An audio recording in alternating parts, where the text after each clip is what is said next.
బులెటిన్లో breaking news చూస్తున్నాం. తెలంగాణలోని గురుకుల పాఠశాలలు, రెసిడెన్షియల్ ప్రభుత్వ పాఠశాలలు, హాస్టళ్ల బాధ్యతలను రాష్ట్ర ప్రభుత్వం అడిషనల్ కలెక్టర్లకు అప్పగించింది. ప్రభుత్వం ఆధ్వర్యంలో నడిచే ఈ విద్యాలయాలు ఇటీవల సమస్యల వలయాల్లో కొట్టుమిట్టాడుతున్నాయి. తరచూ ఏదో ఒక సమస్య ప్రభుత్వానికి తలనొప్పిగా మారింది. ప్రతిపక్షాలకు గురుకులాలు ప్రధాన అస్త్రాలుగా మారాయి.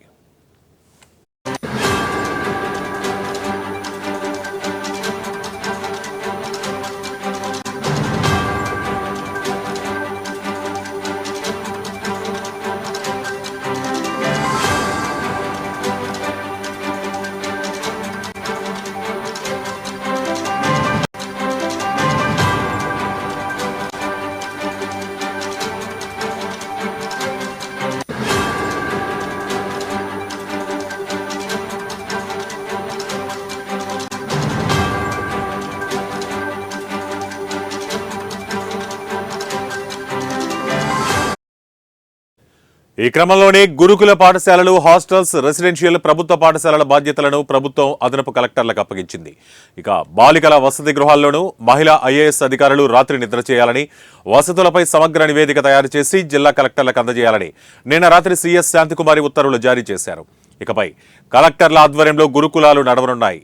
విద్యార్థులకు చదువు, సంక్షేమం, మంచి భోజనం, మంచి వాతావరణం కల్పించే బాధ్యత ఇక వారిపై ఉంది.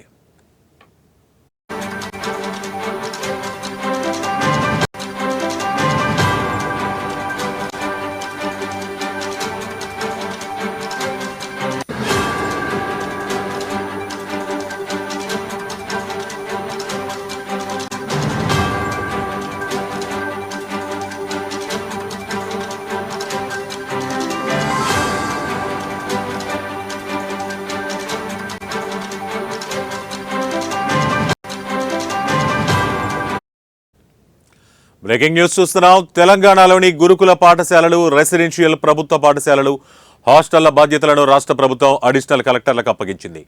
ప్రభుత్వం ఆధ్వర్యంలో నడిచే ఈ విద్యాలయాలు ఇటీవల సమస్యల వలయంలో కొట్టుమిట్టాడుతున్నాయి. తరచూ ఏదో ఒక సమస్య ప్రభుత్వానికి తలనొప్పిగా మారింది. ప్రతిపక్షాలకు గురుకులాలు ప్రధాన అస్త్రాలుగా కూడా మారాయి. ఈ క్రమంలోనే గురుకుల పాఠశాలలు, హాస్టల్స్, రెసిడెన్షియల్ ప్రభుత్వ పాఠశాలల బాధ్యతలను ప్రభుత్వం అదనపు కలెక్టర్లకు అప్పగించింది. ఇక బాలికల వసతి గృహాల్లోనూ మహిళా ఐఏఎస్ అధికారులు రాత్రి నిద్ర చేయాలని, వసతులపై సమగ్ర నివేదిక తయారు చేసి జిల్లా కలెక్టర్లకు అందజేయాలని నిన్న రాత్రి సీఎస్ శాంతికుమారి ఉత్తర్వులు జారీ చేశారు. ఇకపై కలెక్టర్ల ఆధ్వర్యంలో గురుకులాలు నడవనున్నాయి. విద్యార్థులకు చదువు, సంక్షేమం, మంచి భోజనం, మంచి వాతావరణం కల్పించే బాధ్యత ఇక వారిపై ఉంది.